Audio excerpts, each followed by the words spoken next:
अस्सलाम वालेकुम everyone, welcome back to HR conversation. आपने देखा होगा कि यूजुअली हम इंडस्ट्री एक्सपर्ट्स को इनवाइट करते हैं जो अपनी इंडस्ट्री और अपनी फील्ड में इम्पैक्ट क्रिएट कर रहे होते हैं। लेकिन आज के गेस्ट सिर्फ एक इंडस्ट्री के लिए स्पेसिफिक नहीं है बल्कि पूरे पाकिस्तान के लिए काम कर रहे हैं। और 14 अगस्त के स्पेशल एपिसोड में हम बात करेंगे पाकिस्तान का फ्यूचर, यूथ और रियल चेंज।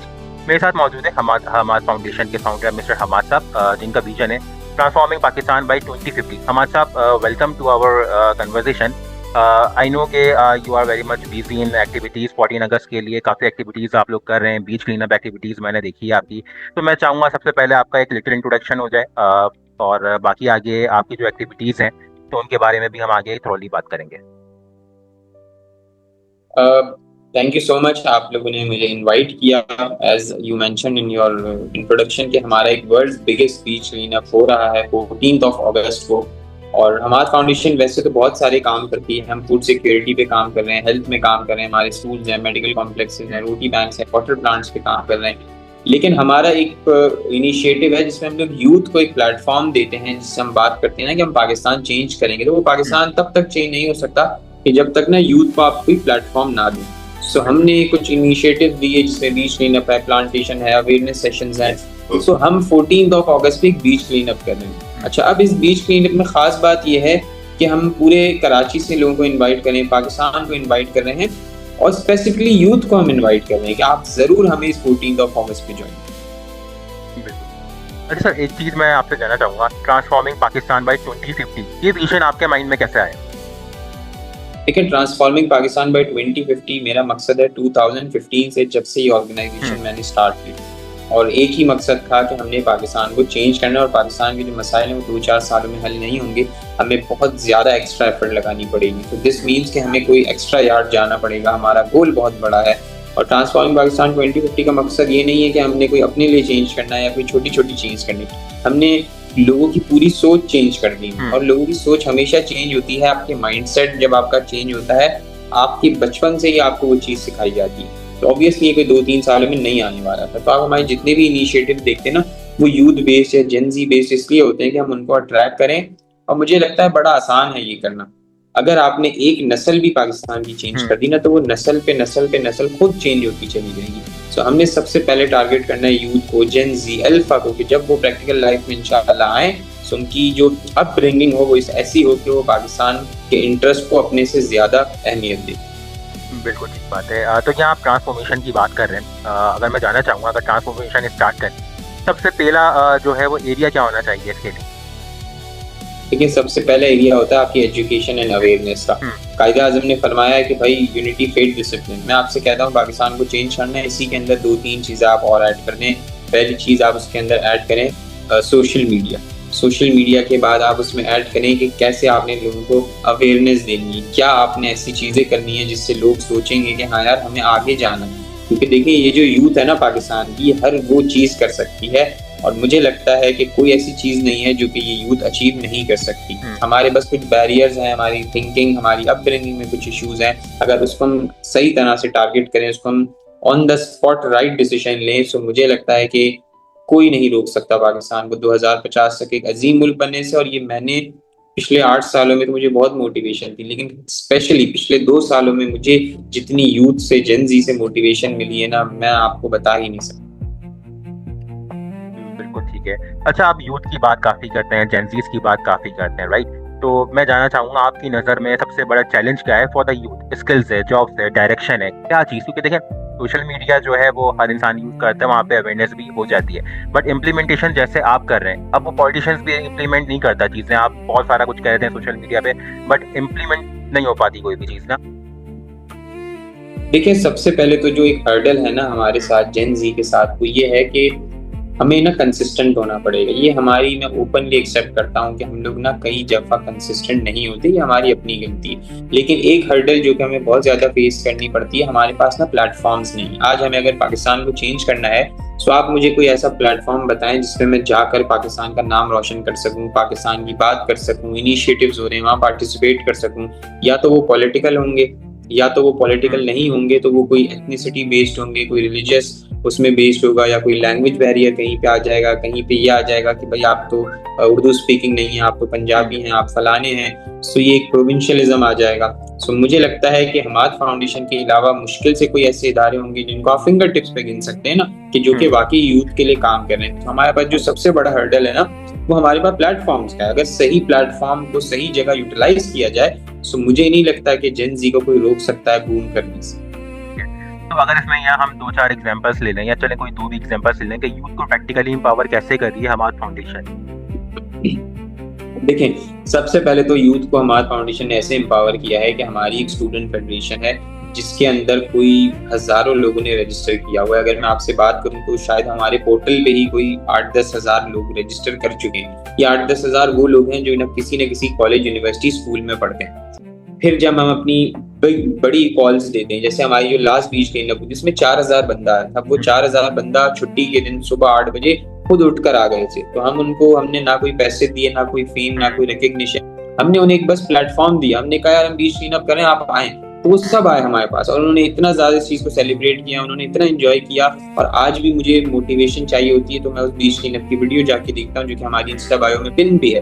तो आपका सवाल जहां तक है कि हमने कैसे एम्पावर किया, हमने जब उनको प्लेटफॉर्म दिया तो उनकी लीडरशिप स्किल्स उभर के सामने आई। अभी हमारी करंटली एक आज़ादी इंटर्नशिप हो रही है, उसमें लोगों ने जो हमें रिस्पॉन्ड कर रहे हैं वो कहते हैं हम किसी से बात भी नहीं कर पाते थे, हमारे पास इतनी सलाहियत थी, नीति सलाहियत थी, हम डरते थे। लेकिन अल्हम्दुलिल्लाह आज वो ओपनली सोशल मीडिया पे कंटेंट बना रहे हैं, बड़ी बड़ी स्पीचेस कर रहे हैं, यूनिवर्सिटी में लीड कर रहे हैं अपने ग्रुप्स को। तो ये कहाँ ऐसा होता है कि जो बच्चा जो किसी से बात नहीं कर पाता था, आज वो 400-500 बंदों का ग्रुप लेकर बीच पे आ रहा है। हमने उसको लीडर बनाया, हमारी लीडरशिप स्किल्स हमने उनको ट्रांसफर की कि आप भाई आप भी सीखो, जब हम ये काम कर सकते हैं, मैं कर सकता हूँ जब 16-17 साल से, तो आप तो फिर भी मुझसे बड़े हैं, आपको ये काम करना चाहिए।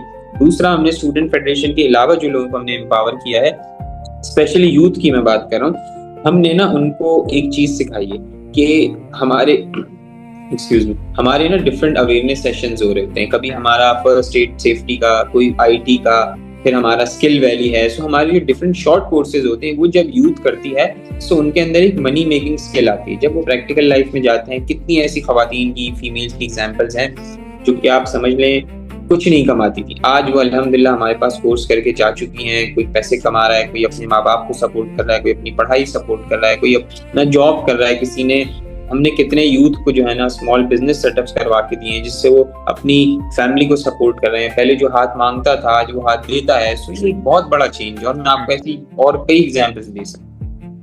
परफेक्ट। माशाल्लाह से काफी अच्छा काम आप लोग कर रहे हैं। अच्छा, स्टूडेंट्स को वॉलंटियर्स से फ्यूचर चेंज मेकर्स की तरफ कैसे बनाया जा रहा है, इसका कोई प्रोसेस मुझे बता सकते हैं आप? लाइक आपके पास बहुत सारे, सबसे पहले जो हमारी एक्टिविटी में आता है बंदा, वो सबसे पहले तो हमारा वॉलंटियर बनता है, रजिस्टर्ड मेंबर बनता है। रजिस्टर्ड मेंबर के बाद जब हमारी एक्टिविटीज में रेगुलर आता है तो हमारी हर साल में 2 इंटर्नशिप्स होती हैं और वो इंटर्नशिप ज्वाइन करता है। उसके बाद उसके पास एक मौका होता है वो हमारी स्टूडेंट फेडरेशन को ज्वाइन करे।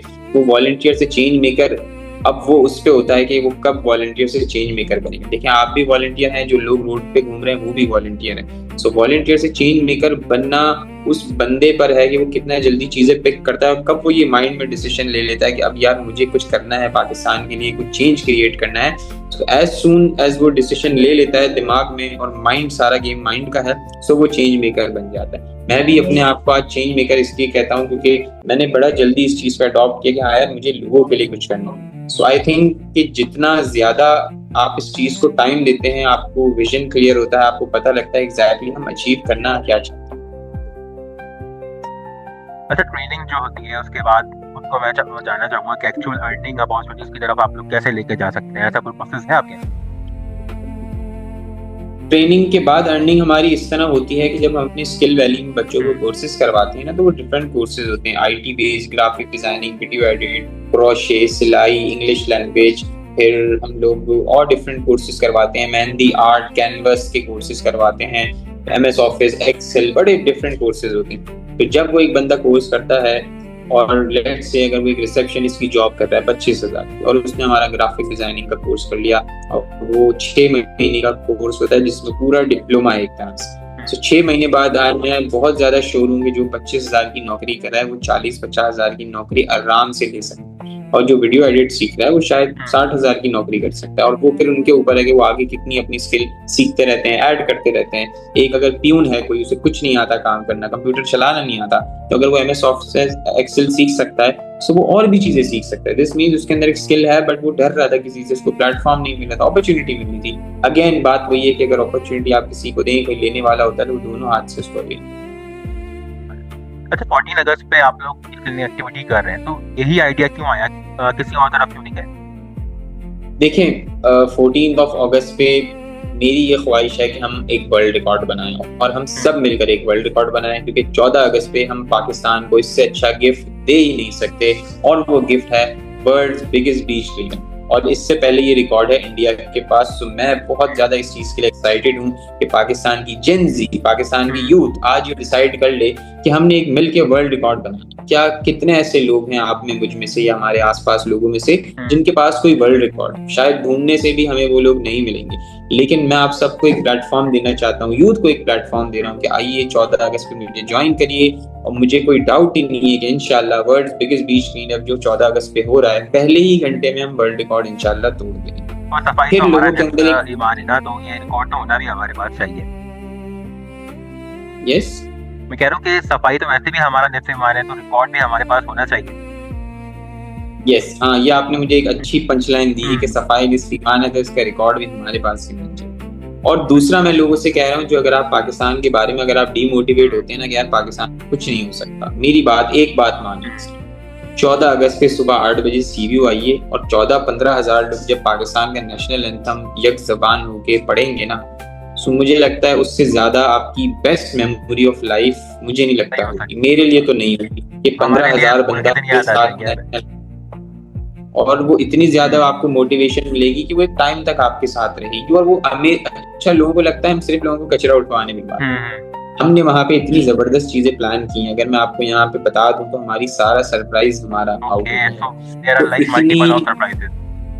मतलब वो कहते हैं ना इंस्टाग्रामेबल बीच क्लीन, जेन जी की लैंग्वेज में अगर मैं आपको बताऊं कि हर कदम पे आपके लिए एक ऐसी चीज है कि आप अपना मोबाइल निकाले बगैर, शूट करे बगैर उसको नहीं रह सकते। हमने बहुत सारी एंटरटेनिंग चीजें की है, हमने डिफरेंट लोगों को बुलाया है, डिफरेंट हमने जो है ना उसमें चीजें रखी हैं। सो हर कदम पे आप उस बीच क्लीनअप को एंजॉय करेंगे, from entrance to the beach cleanup, पानी कैसे आपको मिल रहा है, दूसरी चीजें क्या हो रही हैं, जब आप जा रहे हैं तो आप उस चीज को एंजॉय करेंगे, बसेस हम चला रहे हैं ऑल ओवर कराची, उसको आप एंजॉय करेंगे। सो मुझे लगता है कि ये one of the best initiatives होने वाला है जो पाकिस्तान के अंदर हुआ है। और जब ये वर्ल्ड रिकॉर्ड इंशाल्लाह बन जाएगा तो मैं लोगों से ये कह रहा हूँ कि हमने रात को ना गूगल पे एक चीज सर्च करनी है कि who hold the record for the biggest beach cleanup in this world, और उसमें हमारा जब पाकिस्तान का नाम आएगा ना तो ये आपके लिए एक फॉर इटसेल्फ एक मोटिवेशन होगी, और आप अपनी फैमिलीज को बताएंगे कि जी हमने एक वर्ल्ड रिकॉर्ड बनाया है। और लोग जो हमारा मजाक उड़ाते हैं ना कि हम तो सोशल मीडिया वाली जनरेशन है, देखिए हमने सोशल मीडिया पे कर करके एक वर्ल्ड रिकॉर्ड बना दिया। फीमेल्स के लिए प्रॉब्लम ये होती है कि ट्रैवल कैसे करें, आपने बताया कि ट्रांसपोर्टेशन प्रोवाइड करेंगे, तो बता सकते हैं क्या क्या स्टॉप होंगे या जल्दी आप लोग अपने पेज में अनाउंस करेंगे? हमारे all over Karachi different transportation है, नाजमाबाद से है, गुलशन से है, सदर से है, कोरंगी से है, यूनिवर्सिटीज के बाहर से हमारी टीम लीडर्स ला रहे हैं। बाय मैक्सिमम मेरे ख्याल है कल तक, जब भी मैं आपसे बात कर रहा हूँ तो ट्यूसडे तक या अनाउंस हो चुका होगा जब ये आपका पॉडकास्ट जा रहा होगा, तो हमारे पेज पे हम उसको पिन कर देंगे। सो इजीली फीमेल्स आ सकती हैं, और हमारी अच्छी बात यह है कि फीमेल्स जो हैं वो हम पे बहुत ज्यादा ट्रस्ट करती हैं। सो अगर हमारी 14,000 लोग आ रहे हैं तो मुझे लगता है उसके अंदर शायद 10,000 हमारी फीमेल्स होती हैं। वो इतनी ज्यादा एम्पावर हो चुकी हैं उनके पास जब से हमने उनको प्लेटफॉर्म दिया है ना, सो बड़ा उनके लिए गेम चेंजिंग है। ठीक है, बिल्कुल ठीक है। अच्छा, क्या ये सिर्फ एक डे एक्टिविटी होगी या इसके बाद भी आप लोग का कोई लॉन्ग टर्म प्लान है? अच्छा, एक चीज जो लोगों से मैं कह रहा हूँ कि 14 अगस्त पे लोग ये कह रहे हैं कि भाई बीच क्लीनअप से तो कुछ नहीं हुआ, मैं उनसे कह रहा हूँ आप 14 अगस्त पे बीच क्लीनअप पे आए तो सही। इंशाल्लाह 14 अगस्त पे हम अपनी एक नेक्स्ट अनाउंसमेंट करने वाले हैं, और वो नेक्स्ट अनाउंसमेंट इटसेल्फ एक एक्साइटिंग चीज है, और वो इतनी बड़ी अनाउंसमेंट है कि मैंने पाकिस्तान की हिस्ट्री पढ़ी है, IR का मैं स्टूडेंट हूँ, मुझे नहीं लगता कि पाकिस्तान में वो अनाउंसमेंट किसी ने की है, और कोशिश भी कभी की है या शायद किसी के जहन में नहीं आई है। सो वो इतनी यूनिक चीज है कि वो एक हम चले जाएंगे, आप कह सकते हैं कि उस अनाउंसमेंट के बाद आपको मेरी जरूरत नहीं है अनाउंसमेंट देने के लिए या बार बार कॉल्स देने के लिए। मैं जेन जी के यूथ के सामने एक प्लेटफॉर्म, एक चीज रख दूंगा कि भाई ये चीज है, ये प्लान है, आप इसको फॉलो करें। चेंज ना आए आपकी पाकिस्तान के अंदर कुछ सालों के अंदर तो आप मुझे पकड़ लीजिएगा। वो इतनी यूनिक चीज़ है और वो अनाउंस होगी तो एंजॉय करेंगे। जब वो लोग करने जाएंगे उसको, तो जो पाकिस्तान में लोग चाहते हैं ना चेंज नहीं आए, उनकी तो नींदें हराम होंगी। और जो लोग चाहते हैं पाकिस्तान में चेंज आए और जो इसको करेंगे ना अनाउंसमेंट जब मैं करूंगा, सो वो इस चीज को इतना एंजॉय करेंगे कि आप सोच नहीं सकते। क्योंकि देखिए हम एज ए जेन जी, हमारा एक है बस हमारा स्टाइल कि हम जो चेंज भी लाने की कोशिश करते हैं ना उसमें भी हम फन एक्टिविटी ढूंढते हैं। तो हम फन करते करते आप देखेंगे हम चेंज लाएंगे। मुझे लग रहा है कि आप लोग की अप्रोच जो है ना फ्यूचरिस्टिक है। सिर्फ अभी नहीं, आपने फ्यूचर को भी देखा है कि आगे आपने बात करते हैं 2050 की ना, तो वो विजन मुझे लगता है कि ऐसी ही चीजें करने से होता है जब आपकी प्लानिंग लॉन्ग टर्म की होती है। बल्कि मैं आपको अगर एक बात बताऊं तो ये ब्रोशर्स मेरे हाथ में कुछ पड़े हुए हैं। ये हमने ना कोई आप समझ लें अच्छे खासे ब्रोशर्स बनवाए थे, ऑलमोस्ट कोई हजारों में 25-30 हजार ब्रोशर्स। तो आज मैंने पूछा है कि कितने रह गए, तो मेरे ख्याल है मुश्किल से थोड़े से ही रह गए। तो लोगों ने हमें फोन कर करके आके इतने ब्रोशर्स बांटे हैं, मॉल्स में बांट रहे हैं, हमारी स्टूडेंट फेडरेशन स्पेशली, हमारे इंटर्न्स, मॉल्स, बीचेस, मतलब उन्हें जहां जहां जगह मिल रही है वो बस बांट रहे हैं और हमें वीडियोस वो भेजे जा रहे हैं। तो मुझे लगता है अभी जो एक मोमेंटम बन गया है ना, इसका जो एक मेल्टिंग पॉइंट है ना वो 14 अगस्त ही होगा। और 14 अगस्त में हम वर्ल्ड रिकॉर्ड बना कर ही वापस आएंगे इंशाल्लाह। अच्छा, हमाद फाउंडेशन का नेक्स्ट बिग टारगेट क्या है? देखिए हमारे फाउंडेशन का नेक्स्ट जो टारगेट है अगले 2-3 सालों में ना, वो ये है कि हमने इस फाउंडेशन को डोनेशन लेस कर देना। क्योंकि हमें अच्छा नहीं लगता एज ए मिडिल क्लास लोग हम बार बार किसी से डोनेशंस मांगे। और ऑब्वियसली जो बीच क्लीनअप्स होती हैं डोनेशन से नहीं हो सकती, हमें इसके लिए स्पॉन्सर्स चाहिए होते हैं। तो हम एक विजन की तरफ जा रहे हैं कि हमने फाउंडेशन को डोनेशन लेस कर देना है। और उस फाउंडेशन में हमने CSR, इतना ज्यादा CSR करना है, हमने ब्रांड्स की इतनी मार्केटिंग करनी है कि ब्रांड्स हमें अप्रोच करें, हम उनके लोगो लगाएं, हम उनका नेम यूज करें अपनी वीडियोस में। क्योंकि हमारी मोस्टली ऑडियंस जेन जी है और हम बड़ा यूनिक कंटेंट बनाते हैं। हम वो दुखी लोग नहीं दिखाते कि जी हमारी टांग टूट गई, वो भी हम एक पॉइंट ऑफ टाइम पे नीड ऑफ द आवर है, हमने दिखाना पड़ता है। लेकिन हम मोस्टली कोशिश करते हैं अपने पेज से पॉजिटिविटी और इस तरह की चीजें प्रमोट करें कि जिससे जेन जी अट्रैक्ट और जेन जी चेंज लाने के लिए रेडी है। बस आपको पता होना चाहिए कि उनको आपने दिखाना क्या है एग्जैक्टली। सो मेरा ये प्लान है इंशाल्लाह हमारी टीम का कि हमने इस फाउंडेशन को डोनेशन लेस करके लोगों से, ब्रांड से पैसे लेने हैं और एक इसको बिजनेस मॉडल की तरफ लेके जाना है और एक सस्टेनेबल फाउंडेशन। अच्छा, इतने सारे आप अच्छे माशाल्लाह से इनिशिएटिव्स वगैरह लेते हैं, ठीक है। तो 2050 की बात कर रहे हैं, उसका विजन को अचीव करने में सबसे बड़ा चैलेंज आपको क्या लगता है, क्या फील करना पड़ रहा है करंटली? देखिए सबसे बड़ा चैलेंज तो एज एन ऑर्गेनाइजेशन आपके साथ फाइनेंशियल जो है ना क्राइसिस ही रहता है। क्योंकि हमेशा जाहिर है हम कोई भी चीज अचीव करना चाहते हैं, हमारे पास, हम कभी भी आइडिया से शॉर्ट नहीं है, हम कभी भी मैन पावर से शॉर्ट नहीं है, वॉलंटियर से शॉर्ट नहीं है, टाइम से शॉर्ट नहीं है। हम हमेशा मार खाते हैं कि हमारे पास एक फाइनेंशियल बजट की कमी होती है जिसकी वजह से हम अपनी चीजें अचीव नहीं कर पाते। इसीलिए हम इस मॉडल की तरफ जा रहे हैं कि हम ब्रांड्स को प्रमोट करके अपना ऑर्गेनाइजेशन को और ज्यादा ग्रो करवाएं अगले 2-3 साल। परफेक्ट। ठीक है सर, बहुत सारे हमने क्वेश्चंस आपके साथ करें। मैं चाहूंगा कि 14 अगस्त के लिए आप हमारी यूथ को एक मैसेज दे दें। हम इसको रैप अप करते हैं, बट मेरे ख्याल आपका मैसेज जो होगा वो जेन ज़ी के लिए बहुत इंपॉर्टेंट है। देखें जो भी इस वक्त मुझे सुन रहा है कि पाकिस्तान बहुत बुरे हालात से गुजर रहा है, बहुत बुरा हाल है पाकिस्तान का, ये हम सबको पता है। कराची में जो रिसेंटली हो रहा है, कोई उस चीज से ये ना बोले कि हमें नहीं पता, और कोई ये भी नहीं कह सकता कि हमें उस चीज का अफसोस नहीं है। हमें बहुत ज्यादा अफसोस है। लेकिन एज एन ऑर्गेनाइजेशन मैं क्या कर सकता हूँ? मैं आपको एक कॉल दे सकता हूँ, एक प्लेटफॉर्म दे सकता हूँ। 14 अगस्त पे हम एक वर्ल्ड्स बिगेस्ट बीच क्लीनअप करने जा रहे हैं। अगर तो आपको ये लगता है ना कि बीच क्लीनअप से चेंज नहीं आएगा, सिर्फ आप मेरी बात मान लें, अपने 2-3 घंटे निकाल के सुबह 8 बजे बीच पे आ जाएं।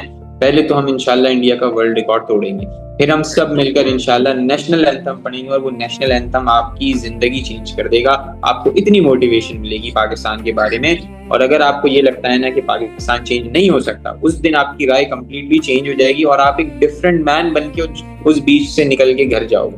तीसरी और सबसे इंपॉर्टेंट चीज, उस दिन मैं एक बहुत बड़ी अनाउंसमेंट करने वाला हूँ। वो अनाउंसमेंट ऐसी होगी कि अगर आप चाहते हैं पाकिस्तान चेंज होना चाहिए, तो अगर आपने उस अनाउंसमेंट को फॉलो कर लिया, तो आप पाकिस्तान में चेंज लाए बगैर सुकून से बैठ ही नहीं सकते। वो इतनी इंटरटेनिंग और इतनी जबरदस्त अनाउंसमेंट है, और मैं ये चाहता हूँ कि मैं ये अकेला रिकॉर्ड नहीं बनाना चाहता। आप सबकी मुझे इसमें जरूरत है। हम सब मिलकर एक वर्ल्ड रिकॉर्ड बनाएंगे, और जब ये वर्ल्ड रिकॉर्ड इंशाल्लाह बनेगा तो उस पर ये नहीं लिखा होगा कि वो वर्ल्ड रिकॉर्ड मैंने बनाया, वो ये लिखा हुआ होगा कि ये वर्ल्ड रिकॉर्ड पाकिस्तान ने बनाया, और हम सब का उसमें इक्वली पार्ट।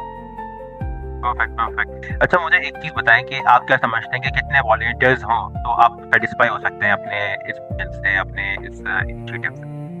देखिए, मुझे तो लगता है कि इंशाल्लाह 14-15 हज़ार वॉलंटियर्स एक्सपेक्टेड हैं कि वो आएंगे ही आएंगे। अब मुझे सिर्फ ये है कि वो एक टाइम पे अगर आ जाए ना तो बहुत अच्छा हो जाए, क्योंकि अक्सर आप देखते हैं अगर इस तरह के इवेंट्स होते हैं तो शुरू में कुछ लोग आ रहे होते हैं, आ रहे हैं जा रहे हैं, आ रहे हैं जा रहे हैं, वो चलता रहता है ना। सो मैं सबको कॉल ये दे रहा हूँ कि 8 बजे पहुंचे ताकि हम सब मिलके 14-15 हज़ार लोग नेशनल एंथम पढ़े और उस दुनिया जब वो सीन्स रिकॉर्ड करे तो हम कह सकें कि हाँ जी ये 14-15 हज़ार लोग एक्सपेक्टेड थे इसके। तो from 8 AM to I think 10 या 11 और भी ज्यादा आपने बताया कि जैसे 8 AM टू 12:30 1 PM तक हम ये काम करें हो जाएगा।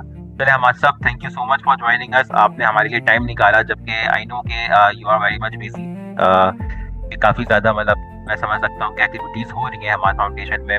Thank you so much. Thank you so much, आपने मुझे इनवाइट किया, थैंक यू सो मच। और आप भी जरूर आइएगा अगर आप कराची में आए। बिल्कुल आपके साथ तो बात करके मुझे खुद एक लिवली फील हो रहा है। मुझे मैं अपने आप को रोक नहीं सकता पाने से ना, तो मेरा तो आप टेंशन है और ट्रांसपोर्टेशन भी फिर आप प्रोवाइड कर रहे हैं, तो इंशाल्लाह फिर हम जरूर पार्टिसिपेट करेंगे। इंशाल्लाह आपसे बीच में मुलाकात होगी। इंशाल्लाह sir, thank you so much.